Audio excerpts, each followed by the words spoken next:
আমি আমার হিন্দু ভাই বোনদেরকে আজকে একটা বিনীত অনুরোধ করতে চাই, বাংলাদেশে কোন মন্দিরে অথবা যত জায়গায় হামলা করার চেষ্টা করা হয়েছে, বাংলাদেশের মুসলমানরা দিনে রাতে মন্দির পাহারা দিয়ে নিরাপত্তা নিশ্চিত করেছে।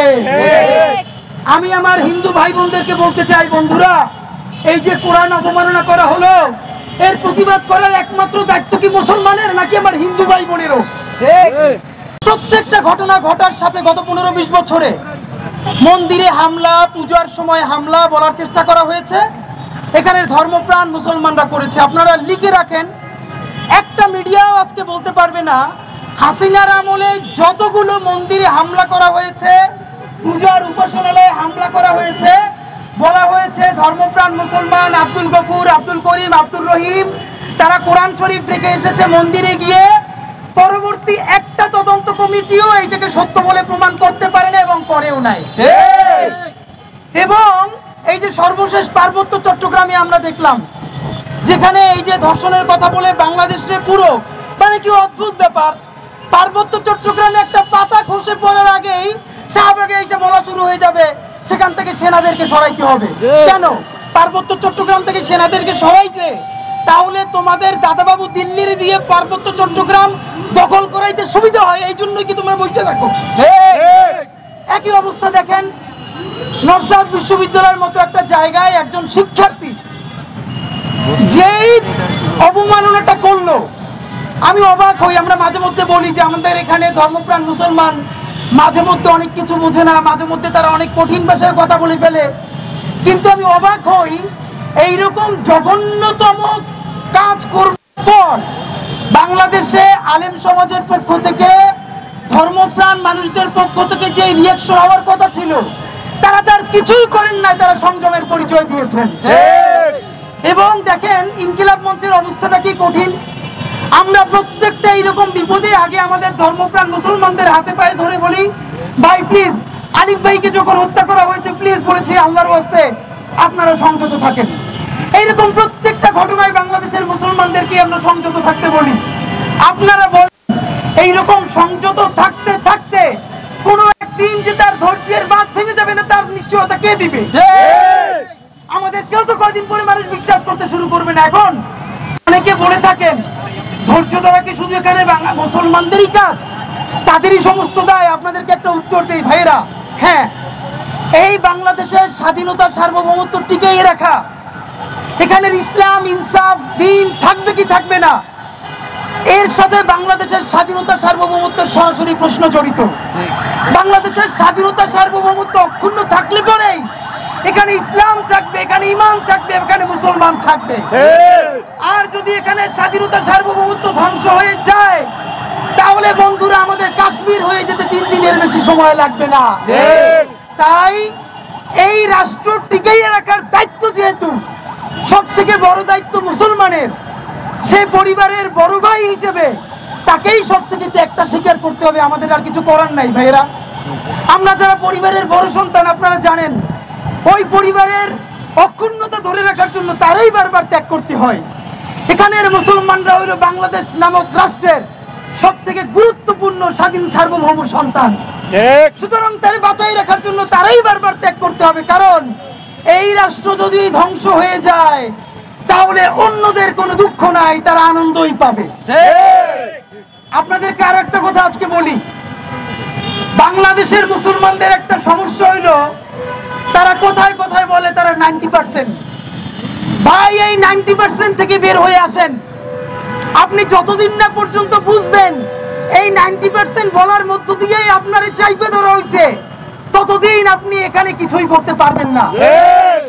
এই বাংলাদেশের 18 কোটি মানুষের মধ্যে মুসলমান পরিচয়ের মানুষেরা হলো সব থেকে বড় কালচারাল মাইনরিটি। প্রমাণ আমি আপনাকে বলি, তার বড় প্রমাণ হইল কোন মন্দিরে যদি সামান্য হামলা তো দূরের কথা, কোন ষড়যন্ত্র হয়, তাহলে বাংলাদেশের বিশ্ববিদ্যালয়ের শিক্ষক, এনজিওবাদী থেকে শুরু করে সবাই সেটার পক্ষে মুহূর্তেই রাস্তায় নামতে পারেন। কিন্তু মুসলমানের নিজের জীবনের থেকেও পবিত্র কোরআনে কারিমকে যদি লাথি মেরে নষ্ট করা হয়, তাহলে তার পক্ষে বলা তো দূরের কথা, তার ব্যাপারে একটা সামান্য শব্দের প্রতিবাদ করা কেউ সাম্প্রদায়িকতা মনে করেন। এইখানে মুসলমানের কোরআন কারীম ছাড়া অন্য সমস্ত ধর্মগ্রন্থগুলো হইল literature, great art, great literature. এটা বাংলাদেশের বুদ্ধিজীবীদের বইয়ের তাকে থাকতে পারবে, এটা বিশ্ব সাহিত্য কেন্দ্র থেকে শুরু করে সকল বড় বড় যেই আমাদের লাইব্রেরিগুলো আছে সেখানে থাকতে পারবে, কারণ এখানে অন্য ধর্মের স্ক্রিপ্টগুলো শুধু ধর্মগ্রন্থ না, এগুলো গ্রেট আর্ট, গ্রেট লিটারেচার। কিন্তু কোরআন শরীফ এটা হইল শুধুই একটা ধর্মগ্রন্থ, এইটা কোনোভাবে গ্রেট আর্টও না, লিটারেচারও না, এটাকে বইয়ের তাকেও রাখা যাবে না, এবং এটা নিয়ে কথা বললেও বুদ্ধিজীবীতে থাকবে না। এই হলো আমাদের অবস্থা। বাংলাদেশের মুসলমান হইল 90% পপুলেশন উইথ 9% পাওয়ার। তার এই সমাজে কোনো স্টেক নাই, তার কোনো মালিকেরা নাই, তার কোনো শরিকেরা নাই। বন্ধুরা, একটা কথা বলে আপনাদেরকে শেষ করতে চাই। এই যে দুর্গাপূজায় কোনো ধরনের ঝামেলা করতে পারলো না দিল্লির দোসরেরা, আওয়ামী লীগের গণহত্যাকারীরা, এই মাসে জুলাই সনদ বাস্তবায়নের জন্য সব থেকে গুরুত্বপূর্ণ মাস। দিল্লির দোসর, তাবেদার এবং লীগের গণহত্যাকারীরা চাচ্ছে যে কোনো ধরনের সাম্প্রদায়িক উস্কানি দিয়ে হোক অথবা অশান্তি তৈরি করে হোক বাংলাদেশে অতি দ্রুত একটা সহিংস পরিস্থিতি তারা ঘটাতে চায়, যার মাধ্যমে জুলাই সনদকে ব্যাহত করে বাংলাদেশের স্থিতিশীলতা নষ্ট করে দেওয়া যায়। এর চূড়ান্ত প্রমাণ তারা পার্বত্য চট্টগ্রামে চেষ্টা করেছিল। আপনারা দেখেছেন, স্বরাষ্ট্র উপদেষ্টা পর্যন্ত বলেছে পার্বত্য চট্টগ্রামের অবৈধ অস্ত্রগুলো আমাদের প্রতিবেশীর সীমান্ত থেকে এসেছে। বাংলাদেশের দেশপ্রেমিক মানুষদের সহযোগিতায়, আল্লাহ তাআলার অশেষ রহমতে সেই ষড়যন্ত্র আমরা সবাই মিলে মোকাবেলা করেছি। বন্ধুরা, এবার শুরু হবে। আজকে দেখবেন কেউ কোরআন শরীফ পায়ে মারাচ্ছে, কালকে দেখবেন কোরআন শরীফ পুড়িয়ে দিচ্ছে। এখন আমাদের একটা কথা, আমাদের এই লোক যদি অসুস্থই হয় তাহলে আজকে যে কোরআন শরীফ পড়াইলো আগামীকালকে যে সে আবার পড়াবে না বা পারাবে না, তার নিশ্চয়তা কি আপনি আমাকে বলেন? সে যদি অসুস্থ হয় তাহলে সে হয়তো মানসিক হাসপাতালে থাকবে, পাগলাগারোতে থাকবে, অথবা সে ট্রিটমেন্টে থাকবে। কিন্তু আপনি তাকে প্রকাশ্য দিবালোকে ছেড়ে দিয়ে আপনি মানুষের কলিজে আঘাত করবেন, তারপরে আমরা যখন তার বিচার চাইব তখন বলবেন যে অসুস্থ মানুষের সাথে এটা হয় না। তাহলে আপনি আসলে কি চান পরিষ্কার করে বলেন। বন্ধুরা, আমরা অত্যন্ত একটা ব্যাপারে আতঙ্কিত এবং আশঙ্কা প্রকাশ করছি। এটা না হোক, আমরা আপনাদের কাছে দোয়া চাই। এমন ঘটতে পারে এই যে সে এই কাজটা করলো, আপনি দেখবেন এক সপ্তাহ, এক মাস বা কোনো একটা সময় দেশি অথবা বিদেশি কোনো এজেন্সি তাকে হত্যা করতে পারে। হত্যা করার পর 1 মিনিটের মধ্যে ঢাকার 133 জন বুদ্ধিজীবী ন্যারেটিভ সেট করে ফেলবে যে যেই ইসলামপন্থীরা বলেছিল তাকে হত্যা করতে হবে কোরআন পাড়ানোর দায়ে, তারাই তাকে হত্যা করেছে। সুতরাং বাংলাদেশের ইসলামিস্টরা, মুসলমানরা একজন হিন্দুকে হত্যা করেছে। এখন বাংলাদেশের হিন্দুদেরকে বাঁচানোর জন্য অবশ্যই ভারতকে এখানে ইন্টারভিউ করতে হবে। এই পরিস্থিতি তারা তৈরি করতে চায়। আপনাদের মাধ্যমে বলতে চাই, কোরআন কারীম, ত্রিপিটক, বাইবেল, এই সমস্ত রিলিজিয়াস স্ক্রিপ্ট বাংলাদেশের প্রত্যেকটা ধর্মপ্রাণ মানুষের কাছে অত্যন্ত সম্মানিত। আপনি দেখেন এখানের আলেমরা মাঝে মধ্যে অতি কঠোর ভাষায় কথা বলেন, কিন্তু দেখবেন না কোনো মাহফিলে বা কোনো প্রোগ্রামে তা অন্য কোনো ধর্মের ধর্মগ্রন্থকে আঘাত করেছে বা এরকম বাজে শব্দ চয়ন করেছে।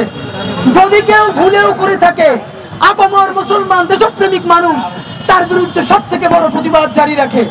আমি আমার হিন্দু ভাই বোনদেরকে আজকে একটা বিনীত অনুরোধ করতে চাই, বাংলাদেশে কোনো মন্দিরে অথবা যত জায়গায় হামলা করার চেষ্টা করা হয়েছে, বাংলাদেশের মুসলমানরা দিনে রাতে মন্দির পাহারা দিয়ে নিরাপত্তা নিশ্চিত করেছে।